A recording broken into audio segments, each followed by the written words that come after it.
Elizabeth from the Autoimmune Free Cooking Club and Total Wellness Health Coaching. Welcome to my kitchen and Merry Christmas. I have a great recipe for you today that you can use for all of your holiday parties, Christmas Eve get-togethers, Christmas Day get-togethers. So as you can probably tell by the little baby hot dogs, we're going to make pigs in blankets, but we're making them paleo style. So that's what I do around here. I specialize in making grain-free, dairy-free, anti-inflammatory versions of some of our favorite foods. And some of them are super duper healthy, like full of chicken and vegetables and that sort of thing. And some are treats like desserts and pigs in blankets. So what I'm doing here is making my paleo pastry crust, so we've been doing this paleo thing for a long time, around, I don't know, 8, 9, 10 years. It's been a long time. And the blog, my recipe blog that I first started, Our Paleo Family, is over 5 years old now.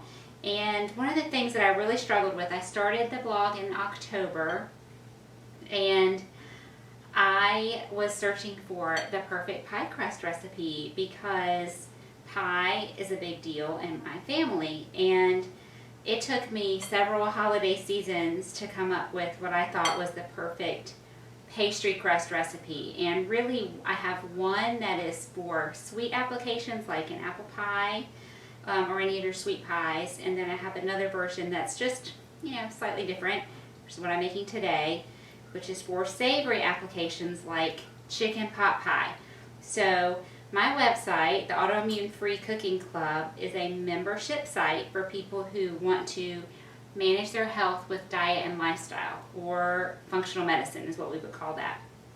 I'm a functional medicine health coach, and I help people do that. I help people make these changes that are hard to make, hard to maintain. And so by joining my membership, you get access to my website. Although I do have some recipes available for free. So you don't have to pay the monthly membership fee, and you can access a rotating selection of about 20 recipes that I change up seasonally. And so this pig in blanket recipe is one of those free ones right now. So you can head over to my website and get that recipe. And it's going to say really simply in the ingredient list, one recipe of pastry dough or pastry crust, something like that, and then a package of hot dogs. And then you have to go to the chicken pot pie recipe, which is also available for free, and find the pastry crust recipe. So let me just tell you what it is. It's very simple. This is 1/4 cup of lard. I buy lard from Whole Foods. It comes from pastured pigs raised without hormones and antibiotics, so it's healthy lard. It tastes great. I have lard, 1/4 cup of lard, 3/4 cup of arrowroot, 1 3/4 cups of almond flour, and a 1/2 teaspoon of salt. And I have my dry and my lard in there, and I just worked it together until it's this fine crumb texture. And you want to be able to squeeze it together, not like with all your might, but just squeeze it. And it stay together, but yet you could touch it pretty lightly and it breaks apart. That's how my grandma taught me to make a pastry crust. And I'm not going to measure. The recipe calls for 5 to 6 tablespoons of water. I'm just going to pour it in and work it with my hands. That's the way I do it. That's the way I can feel it. People will say, I'm trying to make a pie crust, whether it's paleo or not, and it keeps falling apart. And a lot of times it's that they've not added enough liquid, because the amount of liquid you need in a pastry crust recipe can vary based on your weather. Is it super humid where you are? Is it super dry where you are? So it's hard to give a really specific recipe, like you need exactly 1/4 cup of water. That some people might need exactly 1/4 cup, and some people might need a little more or a little less. And so most recipes will not be exact, and people want exact. So I want to teach you how, so you'll know the right amount for exactly where you live. So you want enough water that all of the ingredients come together in a nice smooth dough. You want to use cold water. I actually have ice water. That just helps your dough to be flakier. I have a silicone mat. You could use parchment paper. You could simply roll this out on your counter, but I'm going to use the mat because that's what I'm going to bake on. It's just going to make my life easier. And I have two because it's been a year since I've made these, and I don't remember if I can get them all in one tray or two. So while my hands were clean, I went ahead and got another one out. So your dough should be nice and smooth and a little bit shiny and should hold together really well. Then you know you have enough water in there and it's not too much. It's not like sloppy. I can form it into a ball.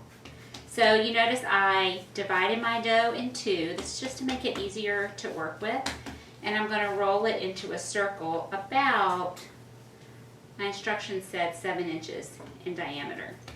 And I put the arrowroot down on my mat, but I need to actually put a little on top too so it won't stick. This dough is nice and soft. It's real nice to work with. I'm just rolling it out. I really want it to be a circle. It'll make my life easier if it's a circle. And so I'm just going to use my hands to kind of keep it in a circle. Okay? And I have 32, maybe I have 33 little pieces of hot dog, so I want that many pieces of dough. You don't want so much dough.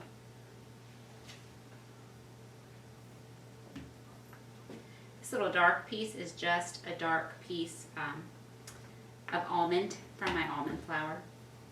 But I'm going to pick it out so nobody thinks that they're eating a bug. Okay, so the recipe that I wrote was for just having regular sized hot dogs because we really want grass-fed, all beef hot dogs without nitrates and nitrites and all these preservatives and artificial ingredients or even natural flavoring, which is who knows what. We want basically meat and just a couple seasonings that we recognize like salt, pepper, garlic. And occasionally you can find these cute little ones at a Whole Foods or a more natural type grocery store, but a lot of times you can't. But usually you can find a regular sized, all beef, grass-fed hot dog. And I just happened to be standing in the line at Whole Foods for meat, at the meat counter, and they have the wall of bacon and hot dogs and all that kind of stuff. And I looked over and they had this package of what they, this brand is called Little Goodies, pasture-raised, uncured beef hot dogs. Fork in the Road is the brand. And so I snatched them up thinking, perfect, I can show you this recipe. So I happened to find these. My recipe makes 32. It can make any number. That's just kind of, a normal package of hot dogs is 8. To get them to about the right size, I cut them in half lengthwise and then in half again, so you get kind of 4 pieces per hot dog. And so this package had, I don't know, 20 something, so I cut a couple of them in half just to get the number to work out right. So I'm going to, this is just a pizza cutter, you could use a knife, whatever. To try to get even sizes, I like to just cut things in half. So I cut my circle in half, and then I cut it in half again, so then I have quarters. And then I go again. Now I have 8 pieces. And I want to cut each of these in half. So I end up with 16. And then I'm going to do exactly the same thing for that circle.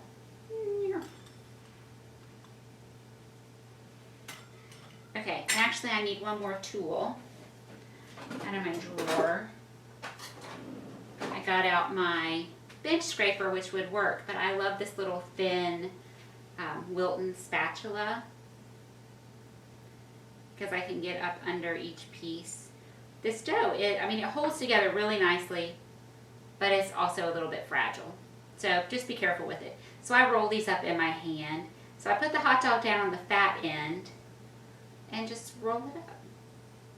You don't have to wet it or anything to make it stay together.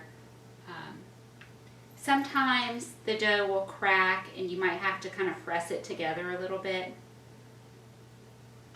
And I'll sort of force this one to crack. Just kind of press it together. And it's fine. So that one's starting to crack a little bit on top. And that's all there is to it. You keep working with all of your dough and all of your little pieces of hot dog till you have everybody wrapped up nice and snug, each little piggy in his own little blanket. Let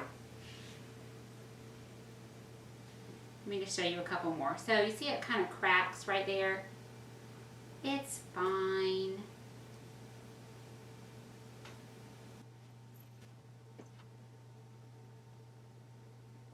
So if it's in my hand, if I'm rolling it in my hand, I'm already all set to kind of press it together. Does that make sense? If I'm doing it down here, it's gonna crack as I go, and then, oops, you know, it's in half like that. I just feel like I control it better when it's in my hand. I just am sort of pressing it as I go and keeping it all stuck together. Does that make sense? I hope you understand. Some recipes you can write up and it's really self-explanatory as written, and then others, having a visual just really, really helps.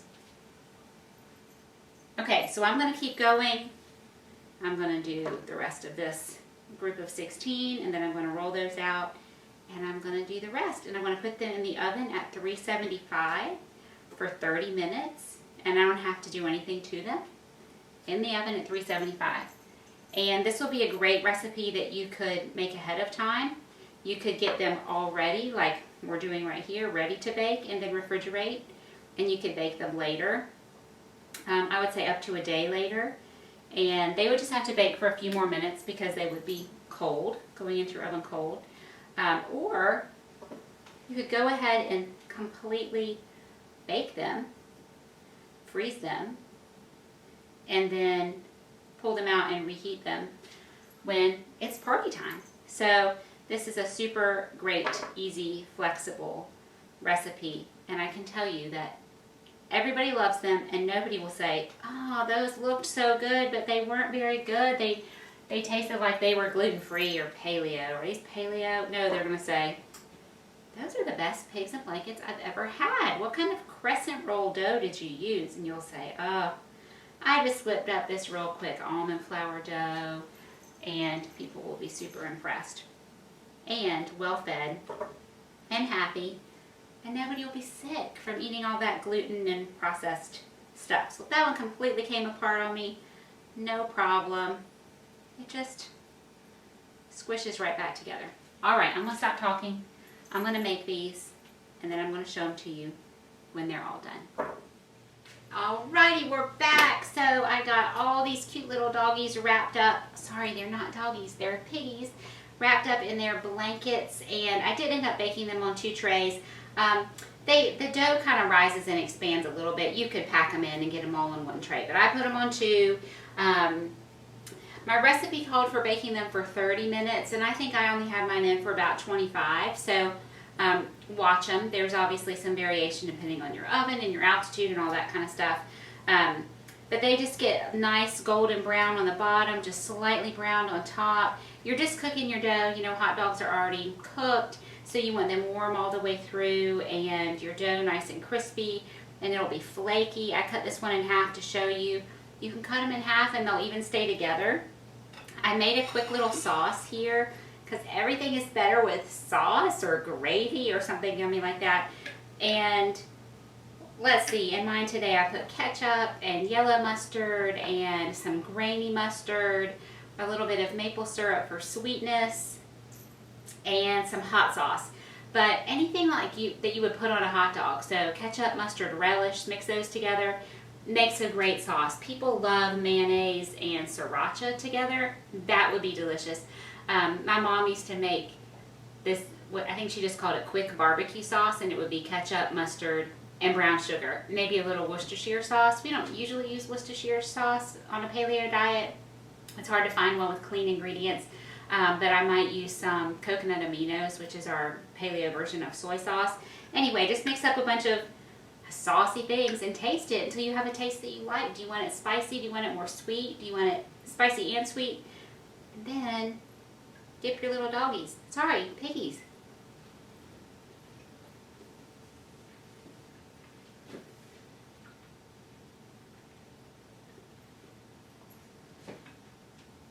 They're so good. Everybody will love it, whether you're having a party.